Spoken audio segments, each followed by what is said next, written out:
ताज्या बातम्या विचार नव्हे, त्यासाठी सचोटी न्यूज चॅनल बघायलाच हवे।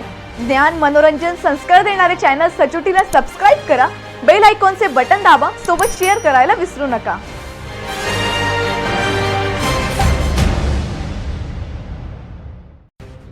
डीएम कनिष्ठ महाविद्यालयात शिक्षक म्हणून कार्यरत असला तरी नियमित नोकरीवर न जाता कधीतरी जाऊन मास्टरवर स्वाक्षऱ्या करणे, खोटे रेकॉर्ड तयार करून शासनाकडून वेतन घेत आला आहे।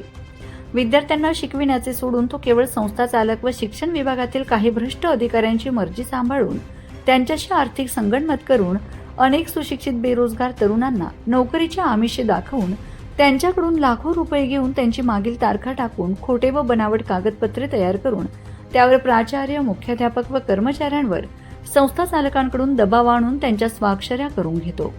तर काही कागदपत्रांवर तो स्वतः इतरांच्या खोट्या स्वाक्षऱ्या करून त्या आधारे अनेक शिक्षक व शिक्षकेतर कर्मचाऱ्यांची मागील तारखा नियुक्त दाखवून मान्यता, शालार्थ आयडी व थकीत वेतन असे नियमित वेतन सुरू करून देणे, त्याला अडचणीचे ठरेल असे कागदपत्रे संस्था चालक व काही कर्मचाऱ्यांच्या मदतीने गहाळ करणे, लपवून ठेवणे यासह एक ना अनेक बेकायदेशीर उद्योग करीत आला आहे।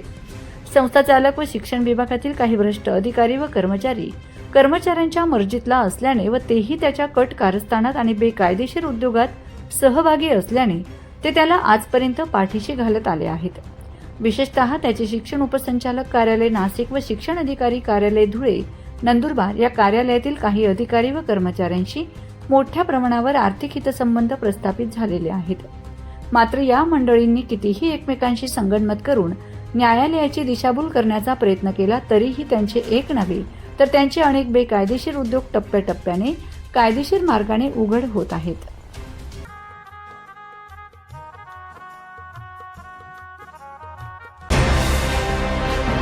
ताज्या बातम्या विचार नव्हे, त्यासाठी सचोटी न्यूज चॅनल बघायलाच हवे। ज्ञान मनोरंजन संस्कार देणारे चॅनल सचोटीला सबस्क्राइब करा, बेल आयकॉनचे बटन दाबा, सोबत शेअर करायला विसरू नका।